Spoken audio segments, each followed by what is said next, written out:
Again, welcome. I'm Becky Payne, the president and CEO of the Rippel Foundation. We're so excited to begin this process of coming together and getting to know each other ahead of our in-person time in May. My colleagues and I have had the joy of connecting with most of you to share a little bit about Rippel and our commitments for the next decade to leverage what we see as this growing movement to thrive together. This initiative that we're here to talk to you about is a central feature of our commitment to that future, and it begins with fostering a more hopeful and unifying narrative for our communities and building the muscle to bridge and embrace the strength of our differences. So in thinking about how to get started on that ambitious goal, we've spent a lot of time observing and listening to change makers at all levels. And we saw patterns of aligned values, but a curious gap in people joining what we'll call adjacent efforts to accomplish more together. And in that listening, we heard a lot about the critical need for a more hopeful and unifying narrative for those of us doing systems change work. But we didn't see anybody stepping forward to offer an approach that was truly capable of carrying many adjacent movements. We did hear that our North Star might be a promising starting point, our North Star of thriving together with no exceptions. And we knew we would need others who complement our strengths. So we reached out to our friends at the CaseMade. They're some of the best in the business at strategic case making. Dr. T, who you'll hear from later, and her team have been with us from the beginning to help us listen, to learn, and to offer tangible approaches that will support building the will for all of us to go farther together than we might go alone. I want to say a bit more about our why, because this is not actually about Rippel's 10-year plan. This is about all of our future. I am sure many of you have heard others talk about this moment and what it represents. I've even used that framing of a moment myself. More recently, I'm sitting with the recognition that we are more accurately living in an era of repeated moments, and perhaps that is just the way of life.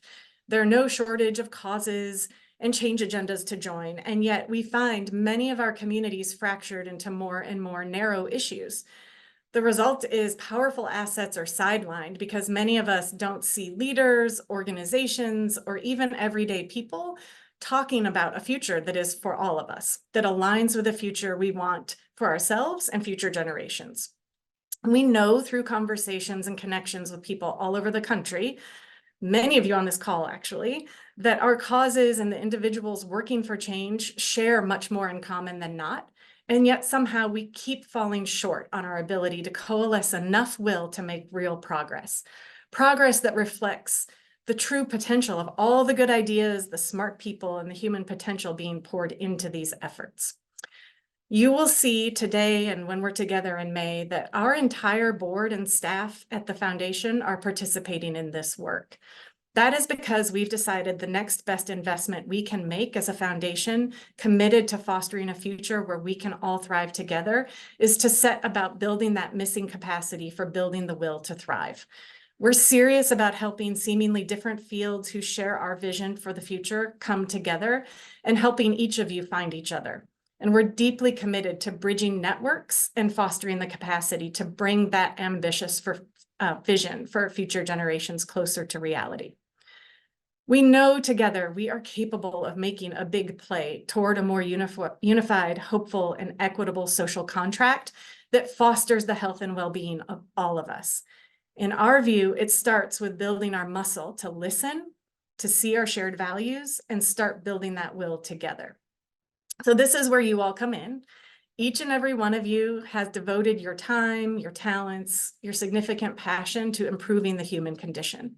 Some of you do that through efforts to build a multiracial, multicultural democracy. Some of you are working to establish a well-being economy. Some are working to reorient our healthcare industry toward equitable well-being. And many of you might be doing more than one. And like us, we are all eager to join with others and see more significant gains. We are all impatient with the pace of progress. So now we all know, I can state the obvious, we're in an election year with a news cycle spiraling even more feverishly than ever. It is important context. However, this is about staying a course that transcends that. It's about choosing to place our effort into something equally important, but often forgotten. creating space to focus on the skills and approaches that resist the urgency of the near term and distraction and division that can bring, so that we might build the capacity we need to seed progress beyond a moment. If the pandemic and climate change have taught us anything, suffering perpetuates when we stay stuck only in the urgency of now. Collectively, we don't have much muscle for resisting that, let alone staying the course on long-term solutions that are capable of building the conditions we need to thrive. That's what we're seeking to do. Not ignore the moment, but to recognize that there will always be a next moment. And how are we cultivating the patience and the discipline to find solidarity and hope to transcend the near-term crises and emerge stronger together with clarity about the future we are building? So thank you for being open to us not having all the answers and for joining us to try to figure this out together, for starting with us today in this webinar in what we hope will help you arrive in Atlanta feeling connected to each other, confident in sharing your stories and lifting your experiences, and helping us make the most of what will certainly be too brief of a time in person. Now, I have the pleasure of introducing you to another wonderful partner and practitioner and our sage guide for this experience. Lynn Ross is the founder of Spirit for Change Consulting, and we are so grateful for her thought partnership and her careful shepherding of our time together today and in May. Lynn? Thanks so much, Becky, and hello, everyone. It's great to see all of you here today, and I'm really looking forward to meeting all of you in person in just a few weeks in Atlanta. So again, my name is Lynn Ross, and I am the founder of Spirit for Change Consulting, where my practice focuses on co-creating the equitable policies and practices needed to sustain just and thriving places. I'm joining you from my home today in Hollywood, Florida, which is the traditional homeland of the Tequesta, the Taino, the Miccosukee, and the Seminole. I honor and respect their elders, both past and present, as well as future generations. I also honor and respect the many African diaspora and migrant peoples who have helped to build South Florida as well. I'm really delighted to be supporting Rippel, the CaseMade, and all of you in the conversation that we're starting today and will continue in Atlanta in May. I founded Spirit for Change a little over 7 years ago because I fundamentally believe that everyone deserves a place to thrive, and that the best practices for driving towards those thriving places are those that are co-created, those that are equitable by design, and those that are based in a broad range of lived expertise. So I feel really deeply connected to this work that we are doing today and will continue in May. Now, as Becky noted, a big part of this work is about building a movement and building connections. And we don't want to wait until Atlanta to get started on that. So in just a few moments, we're a little bit about what we're going to do together in Atlanta. So I've been working closely with the CaseMate team and the Rippel team to plan what we hope is a really thoughtful and really interactive gathering in May. In fact, we just had one of our sessions just this morning. We're really focusing this convening on building connections, on fostering knowledge sharing, and on really surfacing and amplifying your work and your stories. So together, we're going to explore a number of questions and ideas when we get together at the Carter Center, including, what does it mean to be a steward? How do we practice stewardship? What does shared stewardship mean? How do we go about multi-solving? What does multi-solving even mean in our work every day? What's needed to care for ourselves and others in this work? We know this work requires a lot of emotional labor. So how do we take care of ourselves? How do we take care of our friends? And how do we also think about inviting new people into this space with a very intentional welcome? What do we need to do to bring new collaborators along with us? We'll talk about what it means to actually thrive together. How will we know when we get there, when we get to that place? And once we're there, what do we need to do to sustain that thriving? What are the actions that we need to take? And of course, we'll talk about case making and the power of case making to help us both individually and collectively advance our roles as stewards and also advance us towards that thriving, equitable future. So the space that we'll create together in May will be a dynamic one because it'll be shaped by each one of us and each of our experiences and expertise. So you should expect to engage in different types of conversations and activities when we come together. We'll have a mix of session types. But keep in mind, this is going to be very conversation focused, very interaction focused. So there's going to be very little talking at you going on, save a little bit of stage setting. We're mostly going to be in dialogue in large group and in small group with one another. And we'll have a lot of unprogrammed time too. One, because we really want you to foster those connections, right? So you need time to just meet and chat with all of the other great participants there. And then you also just need some time to process the information. So we won't have every inch of this programmed. You'll have some time and space to have chats and to process things. Now, I want to pick up on a point that Becky made at the top of the program, and that's about the moment, the ongoing moments that we're in. And I just want to acknowledge, this convening is happening at a time where there's a lot going on in the big world out there and maybe a lot going on in your own world. And a lot of what's happening in the big world is pretty distressing, to say the least. The conversation that we want to have with you in May doesn't ignore that reality. It would be really easy for us to come together and sort of air grievances, talk about what's not working, talk about what's keeping us up at night. But I want to challenge us to not do that. Instead, I want us to commit to focusing on pragmatic optimism. So what does that mean?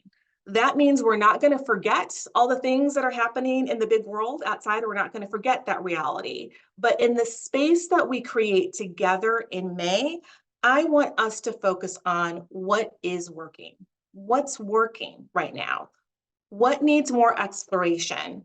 What needs to be amplified? How do we care for each other? And who do we need to invite along with us on this journey? So that's the energy that I want us to bring in that room. So I want you to come to Atlanta ready to move in all the ways that we need to move. Ready to actively listen, ready to ask questions, ready to shift mindsets, ready to strengthen existing connections, and ready to build some new ones. And mostly ready to share your stories. That's a big piece of what we're going to do.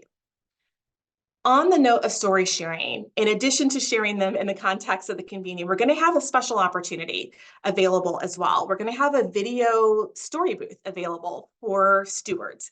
And what we're hoping that you'll do is share a story, a personal story, or a story about your community or work, or just your hopes for the future with us at the story booth. This will be an informal space that we'll have available on both days. So starting with our dinner and reception on the 7th, and then all day at the convening on the 8th. And we'll share some prompts with you in advance so you can start thinking ahead. And the goal here is just to document and amplify your stories as part of Ripple's Stewards Rising campaign. So this is just an effort to amplify stories of stewards just like you, to really note the work that you're doing and what your hopes for the future are. So we hope that that'll be something that you'll participate in when you join us in Atlanta. Now, just a note on some logistics. So as a reminder, you can find all of the information about the event online. If you haven't visited the website and bookmarked it, you might want to do that because that's where we're going to be updating things. I think most of the folks on this call have completed the RSVP form, but if you have not, please make sure to get that done. We have some important information that we need to collect from you to make sure that you have a good time and have the food that you'd like to eat. And also make sure that you have booked your hotel at the Starling. So the discounted rate will end on Monday the 15th. And it's important to book at the hotel because that is where the shuttles will run from. So we will be running shuttles to and from the Carter Center from the conference hotel. So you'll want to make sure that you are booked there. So as a reminder, we will be at the Carter Center starting with reception and dinner on May 7th and then all day on the 8th. For the convening.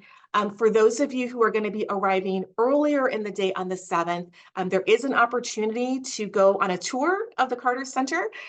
So you would have signed up for that or can still sign up for that on the RSVP form if you're going to be arriving early. And shuttle service will be available to and from the hotel for the tour as well. On the note of the RSVP form, we did ask you to share a short bio or your LinkedIn, which hopefully you've done, but there's also an opportunity to share a headshot of yourself we're going to be putting together a booklet of all of the attendee bios, and it'd be great to have your headshot. It'll make making connections between names and bios and faces that much easier. So if you have not had a chance to share your headshot, please make sure to send that to Adele directly on email. So again, any questions that you have about the event or logistics, head to the website. Contact information for Rippel staff can also be found there, and I think they're putting that in the chat as well. And then lastly, we are preparing some read-ahead materials for you. So we'll be sharing with you on April 23rd the agenda for the program, those attendee bios that I just mentioned, a draft of the case-making playbook, and some other materials that will help you get ready for the convening. So please do be on the lookout for that, and also plan to spend a little bit of time with those materials so that you can come ready to go in your sessions. Hopefully, because I know many of you have gone to many different kinds of conferences before, or symposia and things like that. And hopefully you all had a great opportunity to just exchange ideas about what could be and should be the makings of a great convening in Atlanta. I promise you that all the things that you said and shared, we're going to take those things into consideration as we're planning the event in Atlanta, because I don't know about you, but I want to be very action focused. I go to a lot of conferences and a lot of different places where we have a chance to talk and talk and talk. Talk is great. It's probably the bread and butter of what a lot of us at the CaseMade do a lot in terms of helping people get their talk together. But this convening is also about action. So we want to make sure that we are building in enough of what you need really to walk out of that space, taking action. So I'm going to close this out today just with a couple comments and thoughts just to kind of get you ready and energized for the work ahead. I want to thank you all for joining. I know it's, this is a very busy season for many of us. So just taking even an hour out of our day to do a little bit of this prep work is a lot. And I will say that at the CaseMade, we are super excited, to be joining our colleagues at Rippel. Rippel is a long-term partner of ours. But this moment, right, being able to think through how we build public will, at the intersection of what we're seeing in terms of a multiracial democracy, in terms of well-being economy and healthcare is super important and incredible. And we did not want to let this moment pass without having folks across, right, the country be equipped with the things that we need to make the case, right, for the work that we know is important at that intersection. And so here's the deal, right? If you're watching the world around us, as Lynn talked about, and Becky before her, that we're in quite a moment, maybe moments, right? However you want to define that. But I think that there is no better moment, right, to be living out our values and to be bringing new champions to the work that we all are doing, right? For me personally, I'm watching these conversations around diversity, equity, inclusion, and I'm thinking, I would say some of the things I'm thinking, but one of them is what a great opportunity this moment, right?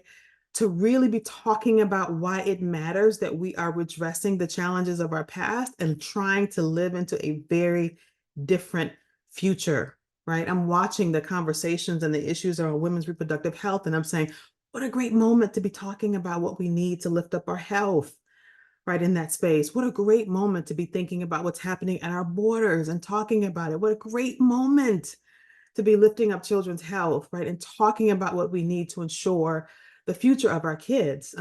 Right now, I'm watching, the Supreme Court is about to have hearings in about 2 weeks on this case around homeless encampments, right?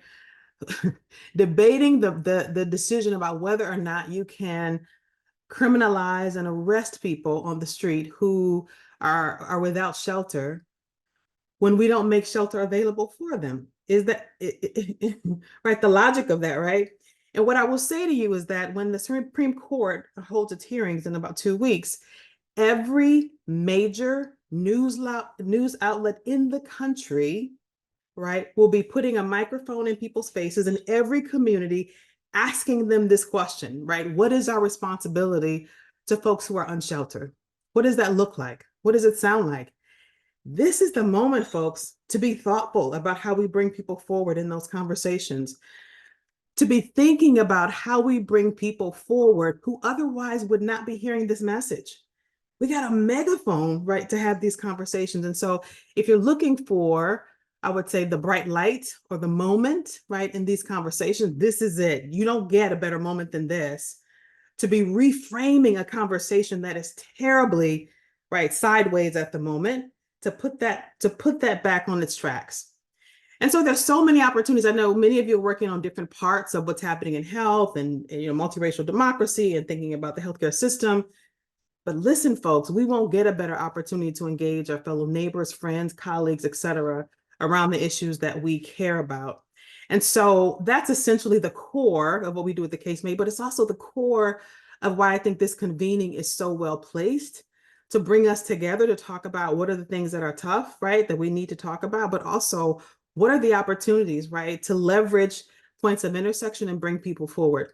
And the question you may say is, yeah, but we won't win everybody and we won't win every conversation and we won't even win a lot of the folks who are probably our toughest critics. Absolutely not. Of course we won't. That's not the goal. The goal here, folks, let's be really clear on the assignment, right?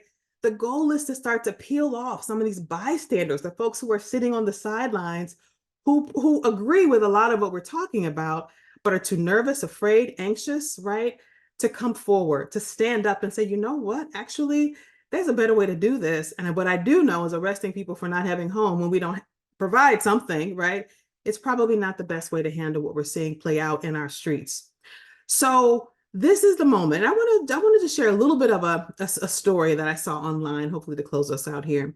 It was a story online, and this guy was talking about him and his wife. They'd gone to a farmer's market, and they were just shopping for just vegetables for the week and just having a good time on a Sunday afternoon at the farmer's market. And they met this other couple, and the other couple was doing the same thing, and they struck up a real conversation. They were talking about all the neighborhoods and communities, and they were having a good old time. And so the other couple said, hey, this is the season for blueberries, and our blueberries are just ripe. We'd love to give you some. Come on over to our place and y'all can pick some blueberries. And they thought, okay.